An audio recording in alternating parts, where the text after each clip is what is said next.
So starting with, always put my name, of course, my lesson objective is just for you to be able to use them. So students will be able to use the law of sines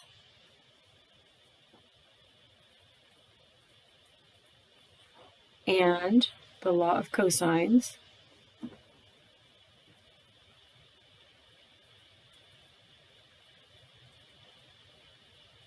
to solve, and this is the important part, non-right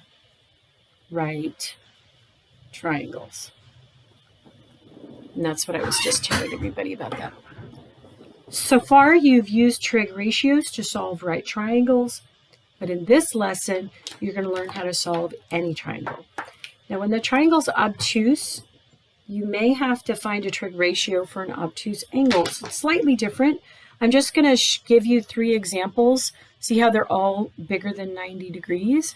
So we'll start with a tangent of 150 degrees. And you'll do this on your calculator. You press tan 150, and you'll notice, oh, I don't have this to go to decimal.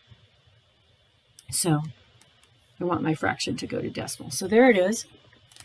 I'm going to round this to 4 decimal places.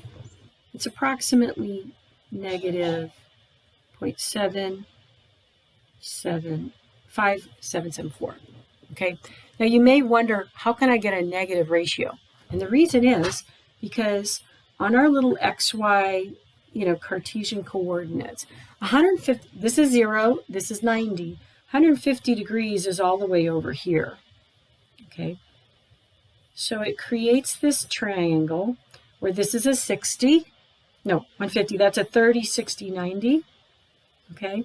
And because this is negative x's and positive y's, the tangent is the opposite over the adjacent, which makes it negative. So that's the only reason we get negatives when tangent's in the 3rd quadrant. Let's see what we get when we do sine 120. Okay, again, I'm going to just change it to a decimal. So I get 0.866. And that's like a 0, so I'll leave it. Now, again, if I have this little chart here, I've got 120 degrees. So that's 150, 120. So that makes a 60, 60, and a 30. But anyway, sine is opposite. So here's our angle. Sine is, this is positive, and my hypotenuse is positive. So that's why my answer here is positive. Then last we have cosine. If you do 95 degrees, again, it's the 3rd quadrant. It's this tall, skinny one.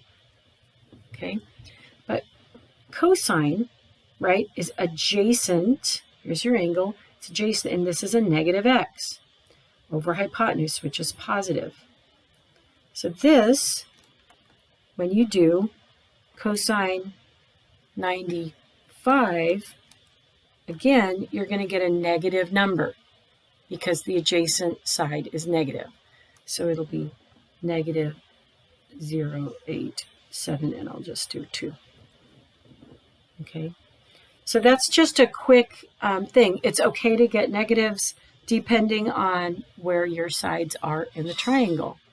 Now, next question, how can we use trig ratios to find the height of a triangle? Well, trig ratios are for right angles, and there's no right angles in here, but we know that the height is a perpendicular altitude. So let's just drop that altitude straight up and down. There's your 90 degrees, okay? And now we have 3 triangles. We've got this one that's a right triangle, this one that's a right triangle, and this big one that is not. So what you're going to do here is, you all know that area is equal to base times height divided by 2. So let's say I have this big triangle here. It's A, it's B, C. I'm going to call this point here H, because for these sides, what I'm going to do is label these. Now, one of the things we're going to do is I'm going to label the side across from angle A as little a. And I'm going to call the side across from angle B little b, and the side across from big C little c. So that means I want this height here to be labeled H. Okay. Now, in each one of these, what I can do, I will start with, let's say this one here. I can write, because I have these other angles, let's say I take A. Then I can write that the sine of angle A is equal to the opposite side, which is H, divided by the hypotenuse, which is C. All right? So that means if I want to know what just H is, I could like do cross products, and I get that H equals C times the sine of A. Isn't that kind of cool? Did you find that? Well, another thing I could do now is I can take this H and I can plug it in right here. And I can get an equation for area. So area equals, the B is from here, and I'm going to substitute C times sine of A for the H, and that's all divided by 2. Isn't that kind of cool? Now you can do the same thing with this one here. You could do the same thing with C, and you could write a whole nother area. But this is one example of an area equation where all I need to know is the sides and one angle. So B and C are this side and this side, and then here's angle A. So what that means is that if I want to do the area of a triangle using trig ratios, like right here, as you can see, the area of any triangle is given by 1/2. That's the dividing by 2 part. The product of the lengths of two sides, so that's B times C, times the sine of their included angle. So the sides here are B and C, and the included angle is A. So for example, we can actually do this equation 3 different ways. So the first way is B times C times sine of A over 2. But I can also write, so I'm going to put an or,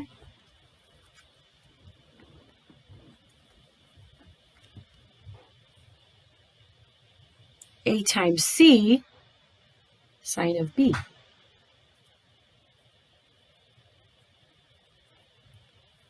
Divided by 2, or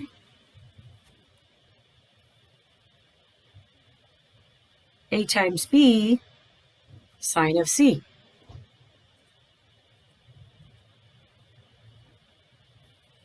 Divided by 2.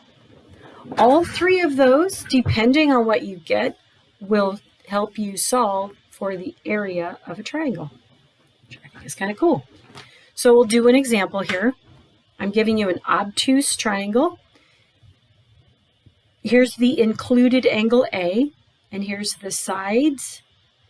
Okay, remember, we're going to label sides across from their angle. So this is angle A, so this side will be little a.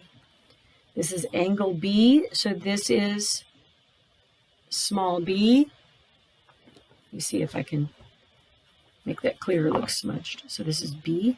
And then angle C is going to be small side C. So if I want to find the area, okay, it's going to be area equals, the included angle is A, and the sides I have are B and C. So it's just like this. It'll be B times C times the sine of 135 divided by 2. It's just a calculation. That's why I thought, oh, they can handle this for sure. Okay, so in my calculator, I'm going to do 17 times 19 times sine of 135 and the parentheses, and I get enter.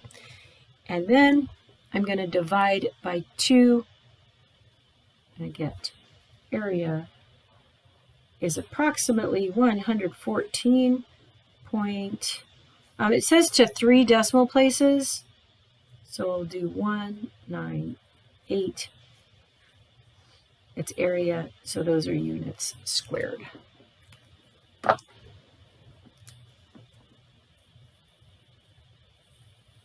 Ideally, what I'd like you to be doing is, I know it's a lot to ask. You're listening, you're writing down notes. If you have a chance, try to get those same numbers on your calculator so that we don't overwhelm you, or you don't know. I got to make sure you can get those right numbers. So I just went straight from here to here. But sometimes the error is with the calculator usage. So before I turn the page, is there any questions at the moment? Are there any questions? So we're halfway through. That's area. I told you there's 3 concepts in this lesson. And the second concept is the law of sines. Now you may notice these notes are a lot of pages, but there's a lot of space in there. Okay, so I want to make sure that you have lots of room. Okay, so now this is what is called the law of sines. You can use the law of sines to solve triangles when you have 2 angles and the length of any side, in which case, if you have 2 angles, we use the notation AAS and also ASA for angle, side, angle in our previous chapters. So that's the first scenario. And secondly, you can also use the law of sines when you have 2 sides and an angle opposite one of those sides. So that's called side-side angle, believe it or not. We didn't have those for proofs, but we do have an SSA case. So here it is. The law of sines theorem says you can write it for any of these. And so I'll write down all 3. And again, small angle across from, small side across from angle, small side across from angle, small side across from angle. Here's the law of sines. A divided by sine of angle A is equal to B divided by sine of angle B is also equal to C divided by sine of angle C. All these ratios are equal, and you can even write them upside down. So sometimes, depending on the book, you'll see sine A over A, sine B over B, sine C over C. It'll work. As long as you have one of these proportions where you have 3 of the things, you can solve for the 4th. So I'll do an example of each, both 1 and 2. This first example is obviously the first. Let's look at what we have. We want to solve the triangle, which means we have to find A and C, and we also have to find angle A. So again, there's lots of space. So what I have here is I have an angle, another angle, and then a side. So this is an angle, angle, side case. Again, I wrote it squished. Angle, angle, side. Now, the first thing I'm going to do is solve for angle A. How do I solve for angle A?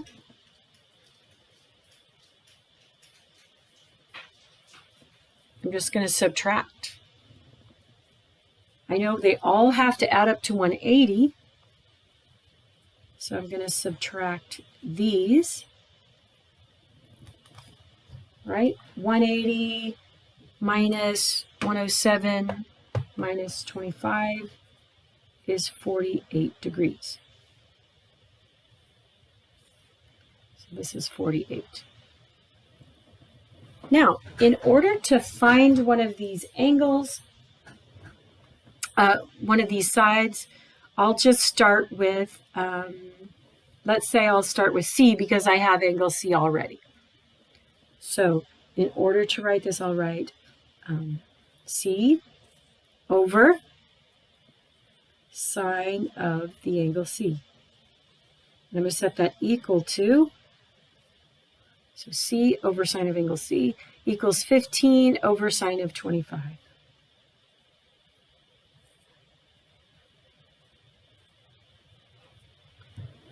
Now I have a proportion with 3 numbers, because remember those ratios are just some decimal that I have.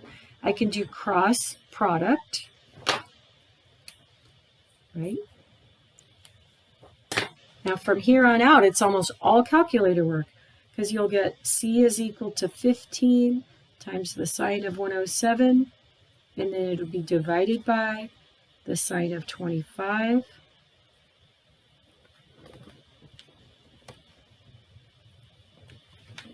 I can go straight to the calculator, but just to make sure, always put the top in parentheses to make sure you don't divide something differently.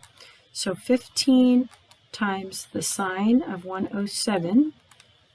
I have to put a second parentheses there because the first one is just for the 107. But then I can divide by, again, I'm going to do parentheses for the denominator just in case, sine of 25. And I press equal. And I get 33.94.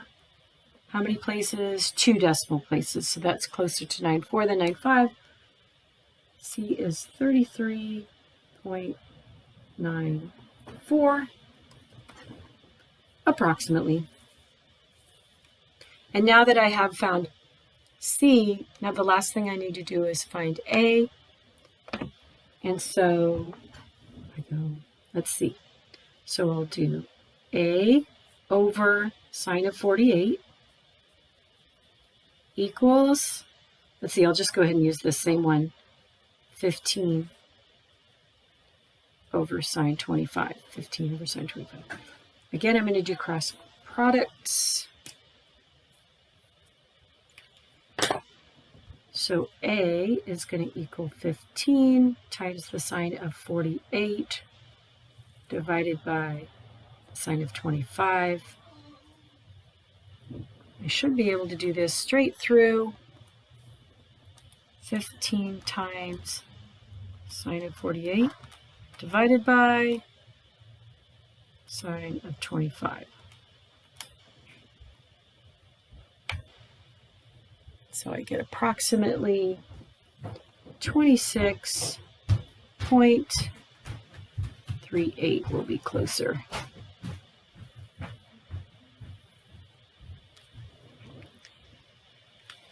That's how you use the law of sines. It's not that bad, right? Just a simple calculation.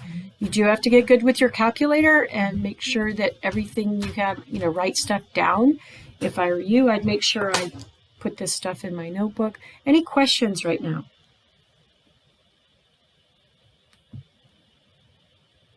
Just checking on my timer. Okay, we're going to do a second example as well.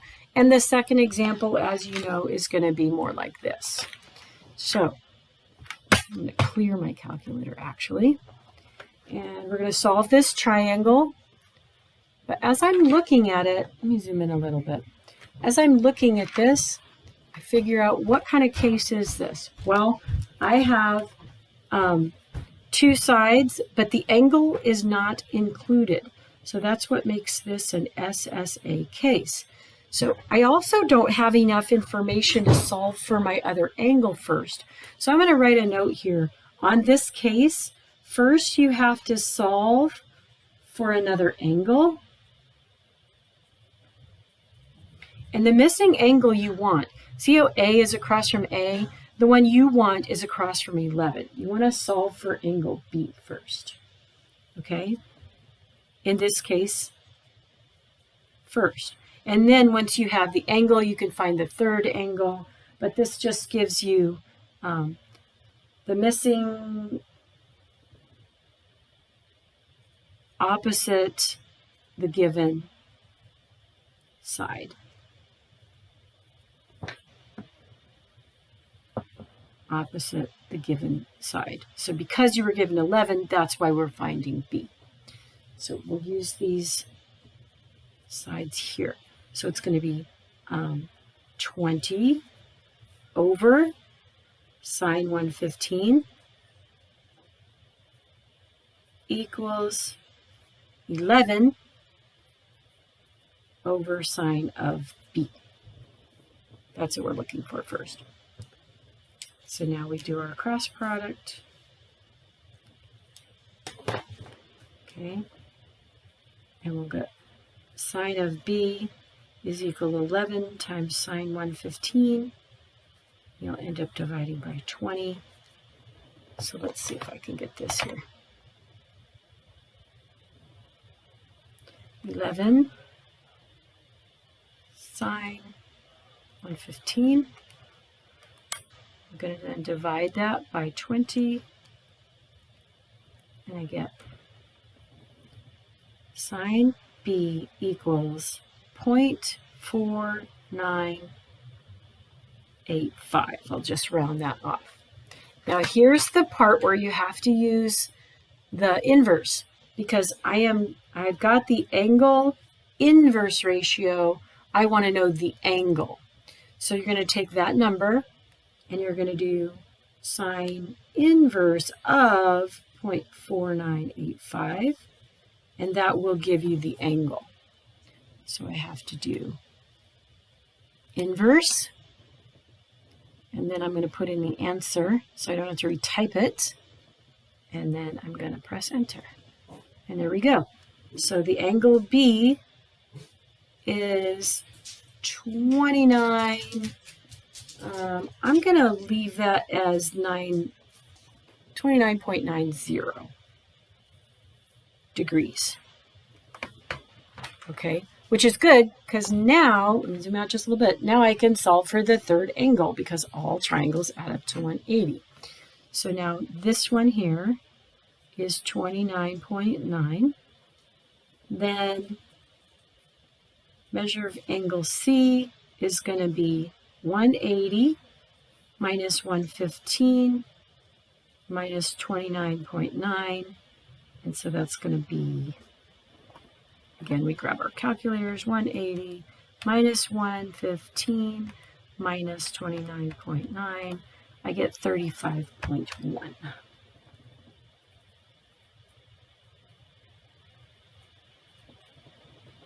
See how I was saying this is a lot of work? So we have both angles. Now all we have to do is find side C. And so again, I'm going to use the law of sines. So I'll do 20 over sine 115 equals, let's see, I'll do this one. It'll be, I have angle C is 35. Let's see, C over sine of 35.1. We do my cross products. And so I get C is equal to 20 times sine of 35.1 divided by sine of 115.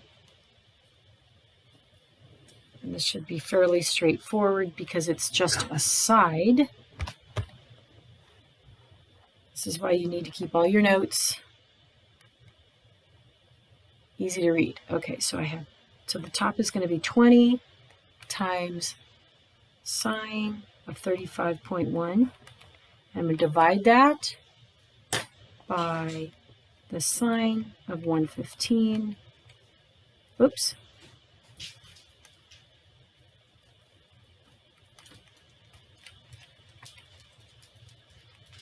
Sine of 115. Yeah, that should work. And I got 12.69. Yeah, that's exactly right. And again, it is an approximation simply because everything's so chopped off here. But I have just solved a triangle that was not a right triangle. Ta-da! A lot of work, yeah? But a lot of it's on the calculator. So at this point, I'm going to stop for today because that's a whole 25 minutes.